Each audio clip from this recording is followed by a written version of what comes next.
Hello guys, welcome back to CMA with Keval Darji YouTube channel. और मैं हूं आपका केवल दर्जी। और आज हम देखने वाले हैं आपका 6.7 चैप्टर नंबर। ओके, आपका जो चल रहा है chapter chapter number 6। Okay, module number 6 चल रहा है, सेक्शन एफ चल रहा है। उसमें आपका सब कैटेगरी का 6.7 ऑप्शन देखने वाले हैं। Okay, establishing the internal checks and balance as a process.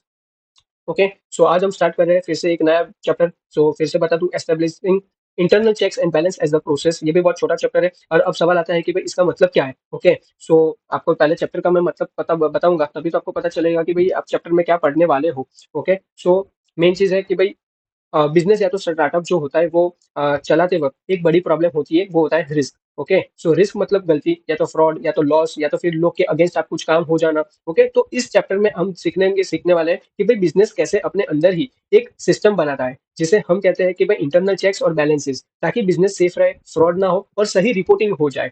So simple बात बताऊं, सिंपल वर्ड्स में मैं बताऊं तो भाई इंटरनल चेक्स एक तरह का एक बिजनेस का प्रोटेक्शन शील्ड होता है, कि जो इंश्योर करता है कि भाई कंपनी अपने गोल्स अचीव करे बिना रिस्क के। ओके, जैसे कि आपका कंप्यूटर में आप वायरस वाला कुछ वो एंटीवायरस डलवाते हो कि भाई कोई वायरस हमारे लैपटॉप में ना आ जाए। ओके, सो वैसे ही हम क्या करते हैं कि हमारी कंपनी में भी इंटरनल चेक्स करते हैं, कि जिससे भी हमारा बिजनेस को प्रोटेक्शन मिले। ओके, और सारी चीजें हम अच्छी तरीके से करें, जिसमें हमारा फ्रॉड, हमारा लॉस, हमारी कुछ गलती या तो फिर लोगों के अगेंस्ट हम कोई काम ना हो जाए, उसका भी हम ध्यान रखें। ठीक है, so establishing the internal checks and balance as का प्रोसेस 6.7 आज हम स्टार्ट करने वाले हैं।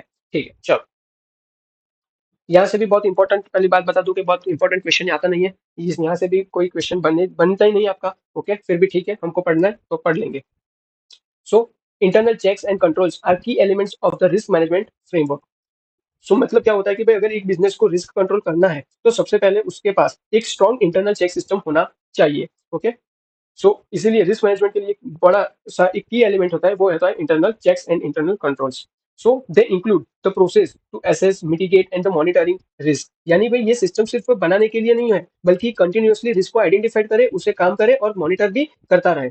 ठीक है, फिर organization can embed internal control throughout the program cycle as part of its overall governance structure and the reporting system। यानी क्या बोल रहा है कि भाई मतलब कंपनी अपने हर स्टेप में, हर प्रोसेस में ये चेक्स डाल सकती है, कि भाई फ्रॉम प्लानिंग टू रिपोर्टिंग में ये सारे चेक्स डाल सकते हैं।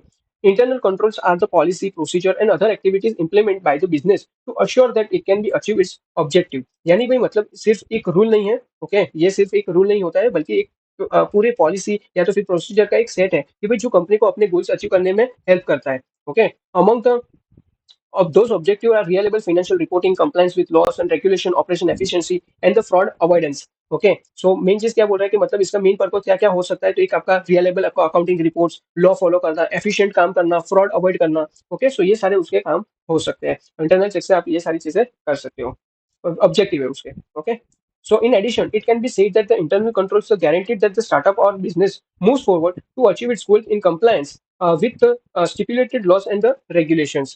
यानी क्या बोल रहा है कि भाई मतलब इंटरनल कंट्रोल एक तरह का एक गारंटीड है, कि भाई बिजनेस अपने गोल्स अचीव करेगा और फॉलो भी करेगा। ठीक है, अब आगे बढ़ते हैं कि the primary focus when the framing internal controls is the high risk areas of the business. Okay, so main क्या बोल रहा है कि भाई मतलब बिजनेस का सबसे रिस्की एरियाज पे पहले आपको फोकस होना चाहिए। So it plays a vital role in the mitigate risk in the way of. Okay, so in way of, तो मेन चीज क्या बोल रहा है कि इंटरनल चेक्स रिस्क काम करने में आपका काम आता है इन वेज में। लाइक कौन कौन से वेज में आपको मिटिगेट रिस्क करने में काम आता है। सो पहली चीज है कि प्रोटेक्ट करना है business from the careless insufficient fraud से आपको बचाना है, प्रोटेक्ट करना है, इंश्योर करना है और प्रोड्यूसिंग करना है adequate and reliable accounting information, and keeping the moral pressure over the staff and minimise the chances of error and fraud and detect them easily and early stages it's committed. Okay, so ये सारी चीजें आपको ध्यान रखनी चाहिए। ठीक है, next section में हम बात करते हैं आपका कि भाई however internal control system can be characterise as a follow.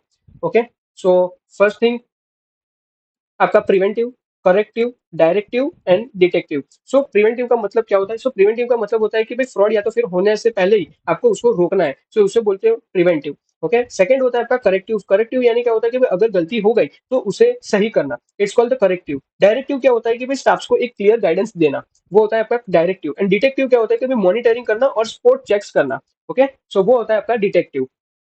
Clear, so preventive, corrective, directive, detective मैंने आपको बता दिया है।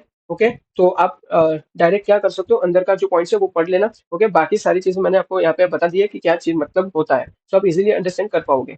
आगे बढ़ते हैं। Internal checks are the procedures and the methods to put into place by a business to prevent financial and the endorse accountability।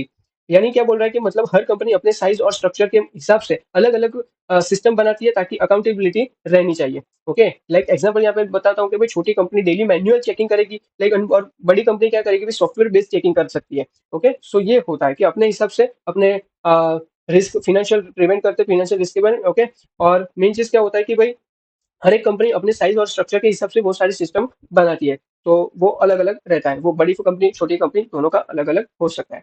ठीक है, अभी हम बात करते हैं, देखो यहाँ पे आगे का कुछ इंपॉर्टेंट है नहीं पॉइंट, तो हम डायरेक्ट बात करते हैं मेन पर्पस से। So main purpose of the internal checks are to क्या है, ओके, इंटरनल चेक्स के पर्पस क्या है, मेन पर्पस की बात करते हैं हम।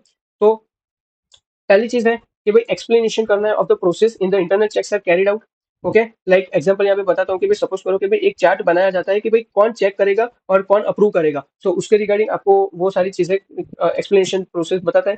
फिर होता है रिस्क आइडेंटिफिकेशन, लाइक आइडेंटिफाई करना है कि भाई कैश हैंडलिंग रिस्की है, ओके, या तो फिर वगैरह वगैरह जो भी है, तो ये एग्जांपल में सिर्फ बता रहा हूँ। फिर रिस्क मिटिगेशन होता है, mitigation by dual sign approval. Okay, फिर ऐसा ना हो कि फ्रॉड हो जाए, कोई एक ही बंदा चेक करता है तो फिर दूसरे को पास जाएगा भी नहीं। ओके, सो वही पूरी चीज के लाइक अट्रैक्ट रहेगा, लाइक वो वही चेक करता होगा तो उसमें वो फ्रॉड कर सकता है, बट ड्यूअल चेकिंग होगा तो फिर उसमें लाइक मिटिगेशन होने के चांसेस बहुत, रिस्क बढ़ने के चांसेस बहुत कम हो जाएंगे। ओके, लाइक रिस्क नहीं होगा, इट मीन्स।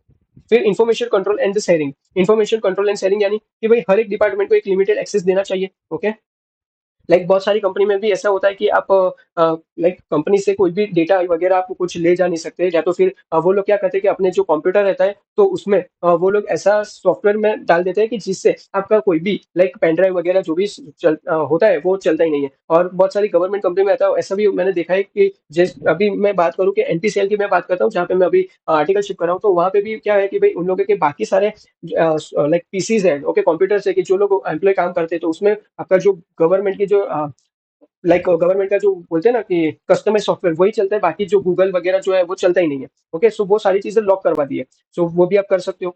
फिर क्या कर सकते हो, evaluate and effectiveness of the internal checks. Okay, तो आप इवेल्युएट कर सकते हो and of the internal checks के। ओके, यानी एग्जांपल में बताओ तो भाई सपोज करो कि ऑडिट टीम रिव्यू करती है कि भाई जो सिस्टम आपने बनाया गया है तो वो सही चल रहा है कि नहीं चल रहा है, वो सारी चीजें भी देखते हैं। ठीक है, सो मेन पर्पस ये होता है इंटरनल चेक्स करने का। तो यहाँ पे आपकी इतनी सारी चीज खत्म हुई है, बस इतना टॉपिक्स में आपका पूरा चैप्टर भी खत्म हो जाएगा। ठीक है, चलो, अब क्या बोल रहा है कि भाई internal control system is a business set of the all internal controls plus tools the business use to monitor those controls. Okay, यानी क्या बोल रहे हैं वो, मतलब ये एक बिजनेस के इंटरनल कंट्रोल सिस्टम में सिर्फ रूल्स और पॉलिसी ही नहीं आती है, बल्कि वो टूल्स भी आते हैं कि भाई जो रूल्स को मॉनिटर करते हैं। ओके, सो वो चीज भी आपको समझना है। System should be mitigate, system should mitigate an organization's risk of the fraud and loss while the safeguarding corporate assets and helping the business to achieve its objective। यानी भाई मतलब इसका है कि भाई मेन जो आपका काम है कि कंपनी के फ्रॉड और लॉस के जो रिस्क को आपको कम करना है, और सेट को आपको प्रोटेक्ट करना, और बिजनेस के गोल्स को अचीव करने में भी आपको हेल्प करता है ये tools. Okay, every business organization will have its own unique internal control system depending on its size, industry, history and operations। Okay, so ये चीज तो हमने आगे भी देखी कि भाई एक बिजनेस का अपना अलग अलग इंटरनल कंट्रोल सिस्टम हो सकता है, उसकी साइज के हिसाब से, इंडस्ट्रियल हिसाब से, अपने हिस्ट्री पे डिपेंड करता है। ओके, सो वो अलग अलग डिपेंड अलग अलग हो सकता है। So that said all the effective system of internal control operate in the roughly the same manner and they have the same fraudulent components। Okay, यानी क्या बोल रहा है कि भाई मतलब चाहे बिजनेस छोटा हो या भी बड़ा, इफेक्टिव इंटरनल जो कंट्रोल के बेसिस कंपोनेंट्स हर जगह आपके सेम ही होते हैं। ओके, यानी इसका मैं आपको एग्जांपल बता दूं कि सपोज करो कि अप्रूवल सिस्टम में आपका रिकॉर्ड कीपिंग है, या तो फिर एंड मॉनिटरिंग है, एंड हर जगह होते ही है। ओके, बस टूल उसमें में क्या होता है कि भाई अलग अलग हो जाते हैं, बट मेन जो आपका प्रोसेस होता है, ओके, वो सेम ही मैनर में होता रहता है। ठीक है, वो बोल रहा है। फिर बोल रहा है कि risk assessment are one such component and the crucial one at that. यानी कि मतलब कि भाई इंटरनल कंट्रोल का एक सबसे इंपॉर्टेंट आपका जो कंपोनेंट है वो है आपका रिस्क असेसमेंट करना। Okay, so risk assessment identified करता है कि भाई risk that the might threaten and the company's ability to achieve its objective, and then the consider the whether the design and operation of the company's internal control deliver the protection the business needs। यानी भाई बोल रहा है कि भाई risk assessment पहले से ये आइडेंटिफाइड करता है कि भाई कौन से रिस्क कंपनी के गोल्स को थ्रेटन कर सकते हैं, ओके, हानि पहुंचा सकते हैं, और फिर चेक करता है कि भाई जो इंटरनल कंट्रोल डिजाइन किया गया है वो बिजनेस को प्रोटेक्ट करने के लिए इनफ है या नहीं है। सो ये आपका यहाँ पे चीज होता है, और वो कौन आइडेंटिफाई करता है, रिस्क असेसमेंट आइडेंटिफाई करता है। सो यहाँ पे आपका जो चैप्टर है 6.7 वो यहाँ पे कंप्लीट होता है। तो मिलते हैं हम नेक्स्ट लेक्चर में। ओके, ये भी चैप्टर बहुत इंपॉर्टेंट नहीं है। ओके, फिर भी हमको जितना पढ़ना था हमने पढ़ लिया, हमने समझ लिया। ओके, बाकी चीज हम नेक्स्ट लेक्चर में मिलेंगे, नेक्स्ट चैप्टर शुरू करेंगे। ठीक है, तब तक के लिए tata bye bye and thank you so much.